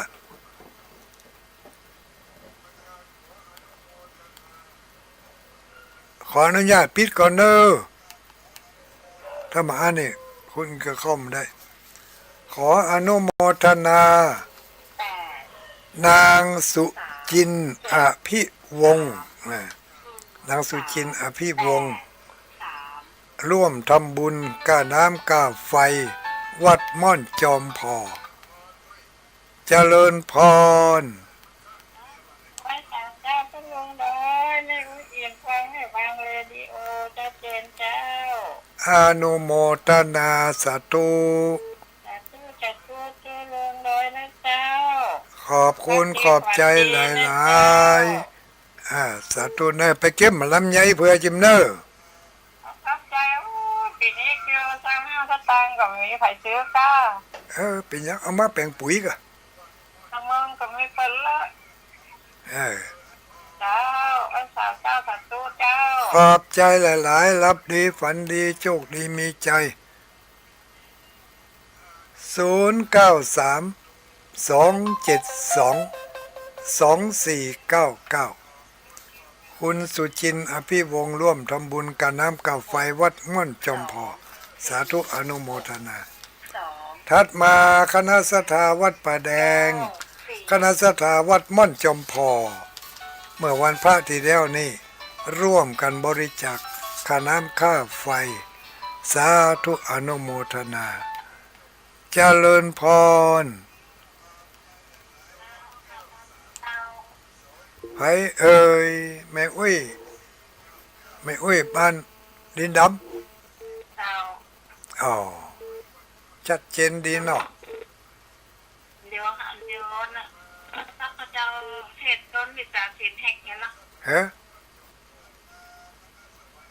มันจะได้วิสาเห็ดแหกโทรศัพท์แหกอ่ะมิจฉาชีพเดี๋ยวนี้มันมีเทปแล้วมันช่างมาใหม่มันแบบมีคนครูบาอาจารย์เกินสิเขาเลยบอกหันสักคนหรือไม่สักคนลำเดียวนี่ลบไปให้หมดนี่มันเทปนั่นแบบนี้แล้วแล้วก็ซิมมันก็หายไปเหรอมันเป็นงานก่อการแพทย์ได้มันเอาไปคือว่ามันก็เอาตัวข้าเจ้าเอาหน้าข้าเจ้าเนี่ยไปใส่กับผิดแล้วมันจะเอาไปหลอกลวงกันเก็บปูเงี้ยสิว่าจะไปหลอกลวงสิว่ามันขอยืมตังค์กันดีเนาะเลยว่าวันนี้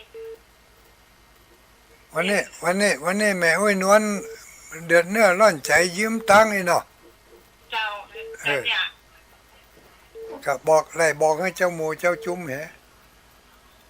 จะไปเชื่อมันเนอะอีกอะบ่ยืมตังค์ไปเจ้าคนนี่อีกอะเดี๋ยวนะมันจะกลับมาหันหน้าไปสักคนนะดีมันเอาไปเหรอก็ดี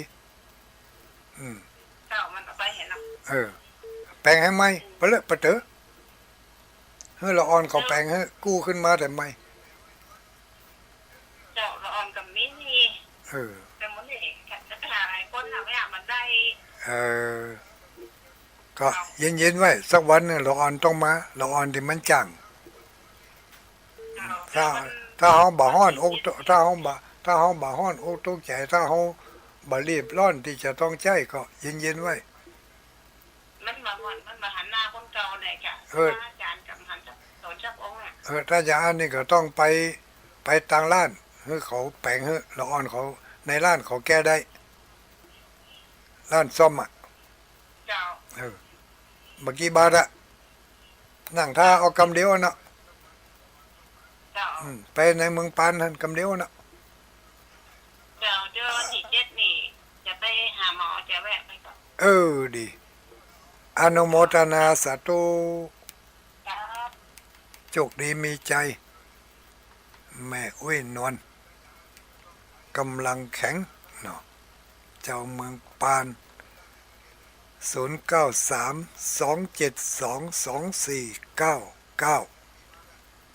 โอ้2499บานานได้ขนาดน่ะไผว่านั่นน่ะลำปางอ่ะ เอออันนี้ไผเอ่ย ห้า อ้าว แปดเก้า เจริญพรไม่อุ้ยปาน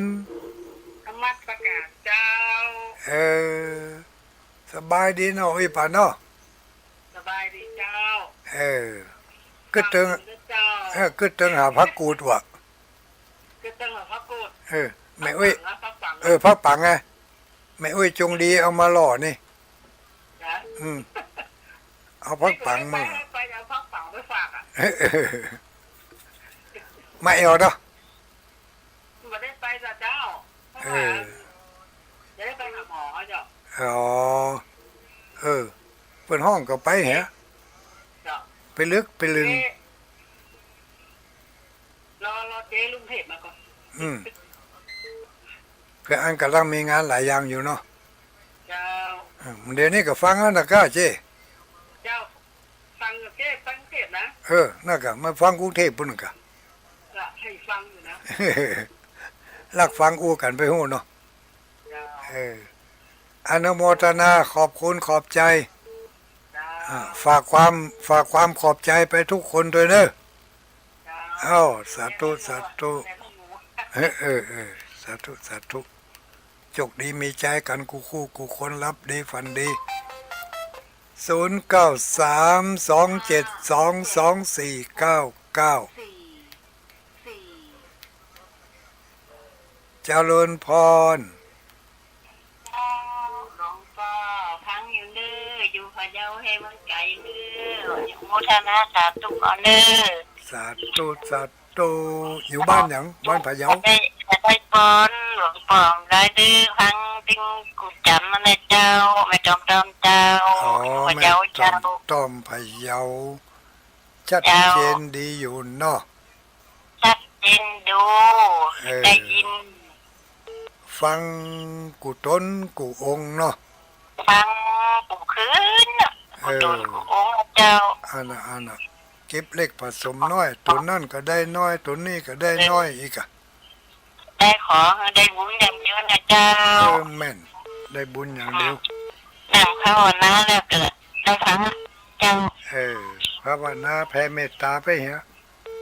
เจ้า คือแจกเอาไว้วันนี้เขาทำบุญมาหยัง มันไปไหนได้มันอ่อนหน่องไอ้พวกมันแก่แล้วเจ้า อ่ากี่ขวบ ได้78วัน40สิงหานี่ถึงแล้วเจ้า ปอดโตอย่างมักแก78นี่แกแล้วกะ 78พอแกแล้วอี แกจะกล้าปะปะอ่อนหน่องละ ตุลุงดอยยังบักแกเถอะ78 78เกี่ยวกับ78แต่เมื่อเดือนพฤษภาพุ่นเนาะ โอ้อาทิตย์กันอาทิตย์สิงหานี่ละโอ้โหนี่ละเจ้า ยังละอ่อนอยู่นี่อนุโมทนาเนอ สาธุเจ้า สา ขอบ ธุ คุณ สา เจ้า ธุจบดีมีใจรับดีฝันดีอ้าวเหลือเวลาอีกแหม2-3 คนเข้ามาได้เลย 08 พรุ่งนี้อย่าลืมเอาน้ำไปโตยคนละแพ็ก2 แพ็ก 7 6 เอากับข้าวไปโตยแห 9 ตุลุงจะไปออกบูธ2 รายการวันพรุ่งนี้3 รายการยาต้มสมุนไพรกล้วยทอด แล้วก็ข้าวผัดไข่ดาวเจริญพร เจ้าแก้วก็จะเจ้า คือ น้อย มา ไม่ แล้ว สุ บอ เกียรตินครสิทธิ์โลกคนเลิก คือมา เลิก แล้ว เจนดีเจ้า โอ้อนุโมทนาเนอ เจ้าขึ้นร้อย2 สักเด้อเจ้า ไม่ต้องซักก็เดี๋ยวว่าหายให้ใกล้มาตันอยู่เนาะ เจ้าแอบก้อยจ้าจัดตู้แล้วเจ้าตุลงร้อง โชคดีมีใจรับดีฝันดีโชคดีมีใจรับดีฝันดี สุขภาพสมบูรณ์แข็งแรงพรุ่งนี้อย่าลืมใครที่อยู่ใกล้นี่พี่น้องญาติโยมบ้านปงทีวีไปทุกหลังคาเนอะชวนกัน อยู่ในหมู่บ้านเดียวกัน บ้านลังกาเข้าจีไปก็จ้าวันพรุ่งนี้ ถ้าขาดเข้าจีลังกาก็ตกข่าวอะเนอะ 4 6 เออ 5 2 เจริญพร เจ้าจัดเจ้า ลูกไหนมา ลูกบ้านไหนมารายงานตัว จ้า ตาจ้างหนองตาจ้างหนองร้องกะ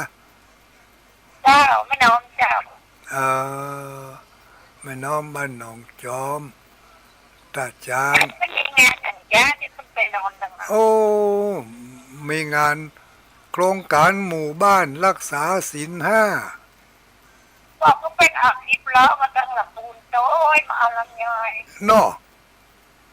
เอา10 ล้อไปใส่ไม้มาแจกกันสักกะมั้ง เจ้า เ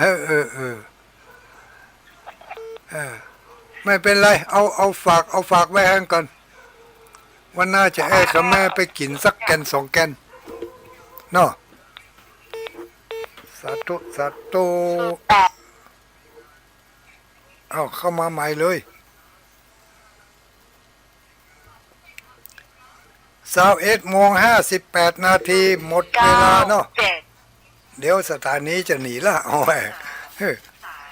สถานีหนีละหลายเทื่อแล้วนะ 2 เอาอะไรเป็นลายสุดท้ายนี่นะเนาะลายสุดท้ายอ้าวรับสายสุดท้ายให้กำก่อนเนอะไว้ซาใครเอ่ยน้องเบลกะ ผมลงพี่เมียมาแผ่ขุนจานครับ ขุนตาลหายไปหลายวันนี่ โอ้เป็นผมจะแบบพี่ผมก็รหัสโทร2 เดือนเลยนะใจนะ ได้นะ สบายดีบ่น้ำท่วมหายหรือยัง ตอนนี้ผมคิดว่าน้ำค่อยๆนะครับ เฮ้ยยังแคว้นนั่นเนาะ ตอนที่พี่พาเข้ามานี่น้าส่งผมนี่หวานตายแล้วตอนนี้ดีแล้วครับ เอาลากันแต่อีกก่อนเนาะหมดเวลาหมดสาธุน้องเบล ตกจากที่สูง เรียก 1669 กระดูกหัก เรียก 1669 บาดเจ็บกระดูกสันหลัง เรียก 1669 ไฟฟ้าช็อต เรียก